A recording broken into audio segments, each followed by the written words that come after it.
الرحیم السلام علیکم۔ حدیث کا مفہوم ہے کہ نبی کریم صلی اللہ علیہ وسلم نماز کے بعد مسجد میں تشریف فرما تھے۔ صحابہ کرام گھیرا ڈال کر بیٹھے ہوئے تھے۔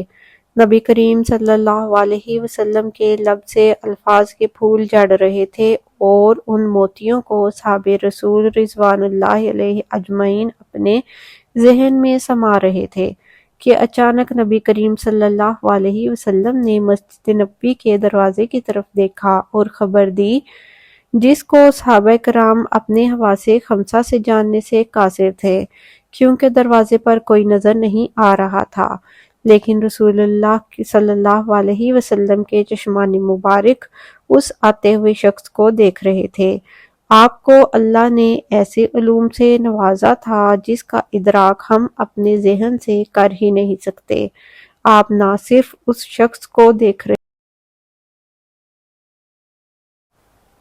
اور اللہ نے اس شخص کے لیے جنت کی مہر بھی لگا دی ہے۔ آپ صلی اللہ علیہ وسلم نے فرمایا کہ اس دروازے سے ابھی ایک جنتی اندر داخل ہوگا۔ صحابہ کرام اپنی نظریں دروازے پر جما دیں کہ رسول اللہ صلی اللہ علیہ وسلم نے خبر دی ہے تو یقیناً اب ہم دنیا میں ایک جنتی کا دیدار کریں گے، کیونکہ آپ صلی اللہ علیہ وسلم سے جھوٹ کا صادر ہونا ناممکن ہے۔ زیادہ وقت نہیں گزرا تھا کہ دروازے سے ایک بزرگ انصاری اندر داخل ہوئے، سلام کیا اور چپ چاپ محفل میں بیٹھ گئے۔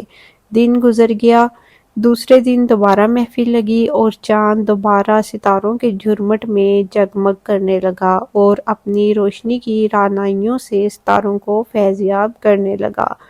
آپ صلی اللہ علیہ وسلم نے ایک بار پھر اس دروازے کی طرف دیکھا اور فرمایا، اس دروازے سے ابھی ایک جنتی اندر داخل ہوگا۔ صحابہ کرام رضوان اللہ علیہ اجمعین دوبارہ دروازے پر نظریں جما کر بیٹھ گئے۔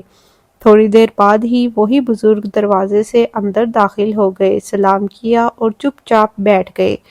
تیسرے دن بھی اللہ کے رسول نے فرمایا، اس دروازے سے ابھی ایک جنتی اندر داخل ہوگا، اور اس دن بھی وہی صحابی تیسری بار اندر داخل ہوئے۔ محفل میں ایک ایسے صحابی بھی موجود تھے جن کی عبادت گزاری انتہا کو چھو رہی تھی۔ وہ رات بھر اللہ کی عبادت کرتے، صبح روزہ رکھتے اور دن میں ایک قرآن پاک مکمل کرتے۔ ان کی عبادت گزاری دیکھ کر اللہ کے رسول صلی اللہ علیہ وسلم نے ان کو حکم دیا کہ اپنی جان پر سختی نہ کریں، آپ رات کو آرام ہی کریں گے، ایک دن چھوڑ کر روزہ رکھیں گے اور 3 دن میں ایک قرآن پاک مکمل کیا کریں۔ ان کا نام حضرت عبداللہ بن عمرو بن عاص رضی اللہ تعالی عنہ تھا۔ یہ عبادت گزار انسان تھے۔ یہ تینوں دن رسول اللہ صلی اللہ علیہ وسلم کی محفل میں موجود تھے۔ یہ اس غیر معروف انصاری صحابی کے بارے میں یہ بشارت سن کر حیران رہ گئے، اور جو شخص مجھ سے زیادہ عبادت کرتا ہوگا۔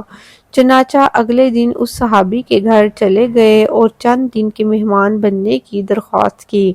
مدینہ میں ان دنوں یہ ممکن ہی نہیں تھا کہ کوئی مہمان آئے اور صاحب خانہ اس کی میزبانی سے انکار کرے، لہٰذا انصاری صحابی نے اپنے دروازے ان کے لیے کھول دیے۔ مہمان اور میزبان دونوں نے رات کا کھانا کھایا، عشاء کی نماز پڑھی اور چارپائی پر لیٹ گئے۔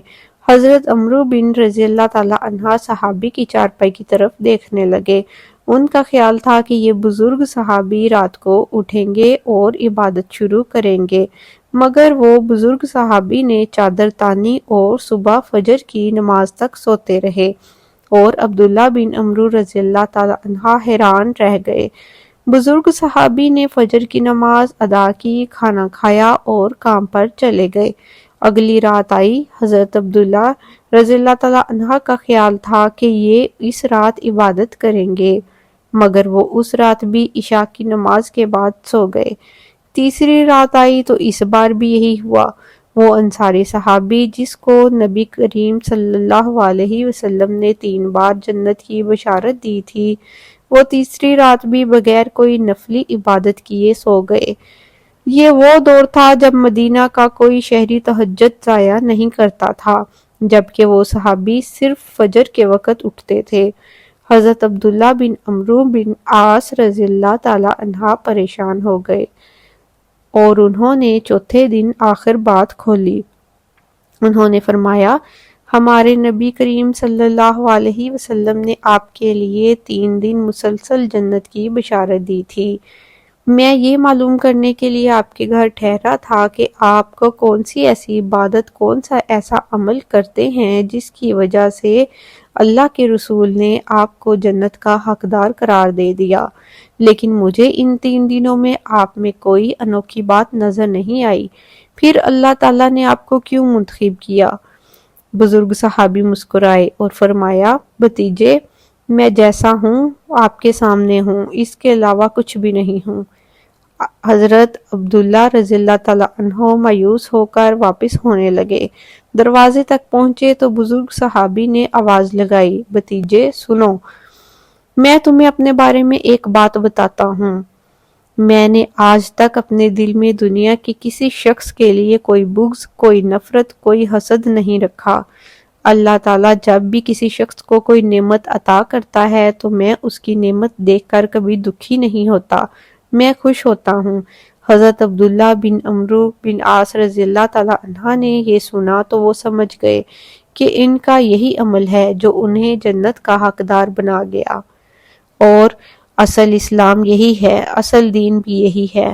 آپ اپنے دل کو صاف کر لیں، دل کو ایک ایسی مقدس عبادت گاہ بنا لیں جس میں بغض، کینہ اور حسد جیسے شیطان داخل نہ ہو سکیں، تو آپ منزل پا لیں گے۔ آپ کو کسی کی بات بری لگے تو برداشت کریں، یا آپ اسے کہہ دیں کہ مجھے یہ بات آپ کی درست نہیں لگی، لیکن دل میں نہ رکھیں۔ ویڈیو اچھی لگی ہو تو سبسکرائب کرنا مت بھولیں۔